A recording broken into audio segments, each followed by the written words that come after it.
आपका सर जो स्टेज नाटक, टेलीविज़न और फिर फिल्मों तक का सफ़र, ओटीटी प्लेटफॉर्म तक का, हाँ, इसके बारे में कुछ बताएं। और कुछ देखो मेरा थिएटर का तो सफ़र शुरू हुआ 1961 में। मैंने पहला नाटक किया था हमारे मोहल्ले में, बाग मक्का में पास में और शरफाबाद में जो रस्तोगी लोग रहते थे वो लोग नाटक करते थे। तो मैंने देखा, तो एक बार मैंने भी अपने मामा जी से कहा हिस्सा लूँगा, तो मैंने हिस्सा लिया। तो वो मेरा सिलसिला चलता रहा। फिर मुझे राजेश्वर बच्चन जी एक मिले, ट्रांसपोर्ट ऑफिस में काम करते थे। उन्होंने मुझे थिएटर के कुछ गुण सिखाए, तो उससे मुझे सीखने का मौका मिला। तो फिर 1962 में या शायद 64 था, मुझे रविंद्रालय में पहला काम करने को मौका मिला। उस प्ले में मैंने हीरो का रोल किया था। वो चाइनीज़ इन्वेजन के ऊपर कुछ था प्ले। तो फिर जो हीरो का रोल किया, तो फिर हीरो का रोल मुझे मिलने लगे। फिर 1967 में यहाँ के वी चंद्रा साहब बहुत मशहूर डायरेक्टर हुआ करते थे सॉन्ग एंड ड्रामा डिवीज़न में। मैंने उनके साथ प्ले किया जय सोमनाथ। तो पहले जो कर्टेन, जो सेट वगैरह थे, कर्टेन लगते थे, पर्दे। पर्दे में महल बन गया, पर्दे में फव्वारा लगा दिया, गार्डन बन गया। प्रिंट होता था पर्दे पे, हाँ, पीछे पर्दे पे प्रिंट होता था। बाद में फिर नाटक जो थे मंच स्टेज बनने लगे, मतलब सेट बनाए जाने लगे। तो उसमें पहला नाटक मैंने किया था सेट लगा हुआ, उसका नाम था रक्तदान। वो हुआ था कारपोरेशन में, जो ऊपर त्रिलोकनाथ हॉल। तो आप वो सीढ़ी बता रहे हैं कि किस तरह से ये ग्रो भी किया टेक्नोलॉजी वाइज। थिएटर भी किया।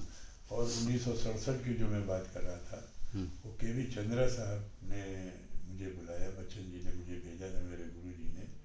तो वहाँ क्या हुआ कि उन्होंने रविंद्रालय में पूरे पूरे रविंद्रालय के हाइट और विड्थ ले करके मॉस्किटो नेट के पर्दे लगाए थे, मच्छरदानी के पर्दे लगाए थे, और उस पे पैच वर्क से उन्होंने सेट बनाए थे। जैसे वो है सोमनाथ जी का मंदिर है, तो उसमें शिव जी का जो लिंग है वो उन्होंने पर्दे पे पैच वर्क से बनाया था। तो क्या होता था, जब लाइट पड़ती थी तो जो जाली होती थी वो तो गायब हो जाती थी, है ना। मॉस्किटो नेट जो है वो तो गायब हो जाता था, दिखता ही नहीं था, इनविजिबल हो गया। और बीच में वो दिखाई तो लगता था 3 डायमेंशनल इफेक्ट मिलता था, लगता था शिवलिंग बीच मंच में रखा हुआ। तो ऐसे उन्होंने 4 सेट बनाए थे। तो उसमें इत्तेफाक से मुझे विलेन का रोल करने को मिला, शिवराशि का। वो बड़ा इम्पोर्टेंट रोल था। और जो मिश्रा जी थे, विश्वनाथ मिश्रा जी, जो बीवी नातियों वाली बहुत मशहूर हुए थे, वो नॉवेल का एडेप्टेशन करके लाते थे ड्रामा फॉर्म में। तो मेरा रोल उसमें बहुत ज़्यादा नोटिस किया गया, जिससे मंदिर के दरवाजे खोल दिए थे।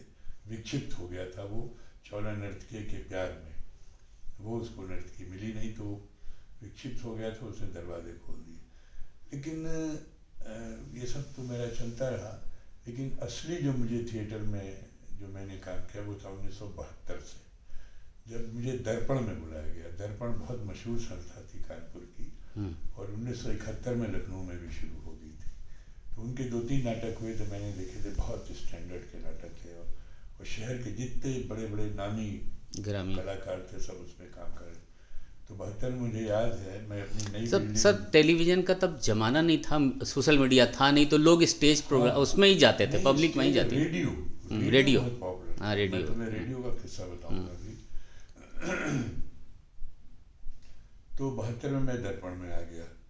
तो और इत्तेफाक से मुझे बहुत बड़े डायरेक्टर के साथ काम करने का मौका मिला। थे बीवी कारंत, बहुत ही मशहूर नेशनल लेवल के डायरेक्टर थे, NSD पास आउट थे। और पहले ही जो प्ले मैंने उनके साथ किया उसमें मुझे हीरो का रोल मिल गया। हैवदन प्ले था, उसमें 2 हीरो होते हैं, कपिल और देवदत्त, और हीरोइन एक होती है पद्मिनी। तो मुझे कपिल का रोल मिला था उसमें। तो और उस समय रेडियो का बहुत महत्व था। घरों में रेडियो बहुत कम होते थे क्योंकि रेडियो महंगा मिलता था। तो मुझे भी याद है कि मेरा पहला रेडियो जो है था, मेरे बड़े कज़िन थे, हम लोग, जैसे मैंने बताया ना, मैं पहले बाग मक्का में रहता था, वो राजा बाजार में रहता था रोड पे। तो 6 हमारे फादर, 6 भाई थे, सब उसी मकान में रहते थे, तो बड़ी फैमिली थी। हमारे कजिन थे, उनकी शादी, उसमें उनको रेडियो मिला था फिलिप्स का, मुझे याद है। और उस समय रेडियो के लिए लाइसेंस लेना पड़ता था। आप रेडियो नगर ऐसे नहीं निगम चला सकते, नहीं, पोस्ट ऑफिस से। पोस्ट ऑफिस से। हाँ, आप एंटीना लगाते थे, एंटीना से रेडियो सिग्नल पकड़ता था, तब रेडियो बजता था। तो बड़े साइज का होता होगा, ट्रांजिस्टर बेस्ड नहीं होता नहीं, था, बड़े बड़े होते थे, वॉल्व वाले जो लाइट जलती थी अंदर, वॉल्व। जितने बड़े होते थे उतना ट्रांसमिशन क्लियर सुनने को मिलता, ये भी था उसमें।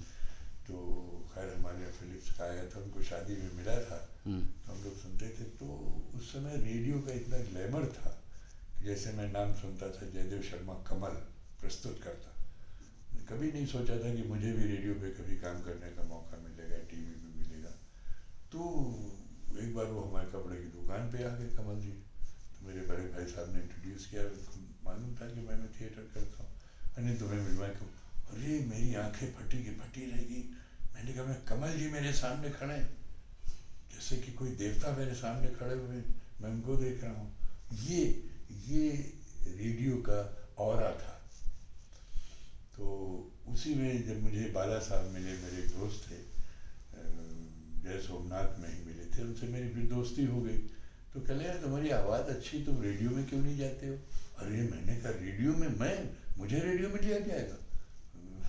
मुझे तो कोई ज्ञान भी नहीं। बोले नहीं, चलो। तो उन्होंने मुझे ऑडिशन दिलाया, मैं पास हो गया रेडियो में। फिर मैं 73 में मैं फिर जर्मनी चला गया, CDRI की तरफ से 1.5 साल के लिए, जर्मन एकेडमिक एक्सचेंज सर्विस में। तो वहाँ मैंने फिलिप्स का टीवी ले लिया था। अच्छा, रिसर्च पर्पस से भेजा गया था मैं। तो वहाँ मैंने फिलिप्स का टीवी लिया था। तो लखनऊ में तो था नहीं टीवी, लेकिन वहाँ मैं देखता था प्रोग्राम। ज़्यादातर तो जर्मन में आते थे, लेकिन इसके बावजूद भी फिलहाल थोड़ा बहुत समझ लेते थे। तो वो देखते थे, वो मैं लेके यहाँ आया। और जब 75 में जब यहाँ दूरदर्शन शुरू हुआ, तो मैंने भी दूरदर्शन में ऑडिशन दिया, वहाँ भी मैं पास हो गया। तो उस तरीके से मेरे दूरदर्शन में नाटक शुरू होने लगे। अब दूरदर्शन में बड़ा एक्साइटेड रहते थे, भैया अपने दोस्तों से कहते, आज मेरा नाटक आएगा, देखना। सब लोग बड़े चाव से देखते, आस पड़ोस में जानने वालों को बताते थे। हाँ, सबको बताते थे। जैसे CDRI में था, और तब दूरदर्शन टीवी सैकड़ों घर में होता नहीं था, लोग सब जाते थे वहाँ। मुझे याद है, मैंने यहाँ भी, चूंकि मैं तो जर्मनी से लेके आया था। अच्छा। 74 में लौट आया था, तो उसमें टीवी था नहीं, रखा हुआ था। तो जब ट्रांसमिशन शुरू हुआ, तो लोग, हमारे घर में ढेरों भीड़ लगती थी, लोग देखने के लिए आते थे। जब आप उसमें अपने को खुद देखे तो बड़ा होता था। लेकिन उससे असली ब्रेक थ्रू जो मुझे मिला, वो तुमने ठीक कहा, वो मुझे मिला उड़ान से। मैंने लखनऊ दूरदर्शन के लिए बहुत से सीरियल किए थे, बहुत से नाटक किए थे, लेकिन असली पहचान मुझे उससे मिली। अब यहाँ एक ब्रेक कर लो, चाय आई, चाय पी लो।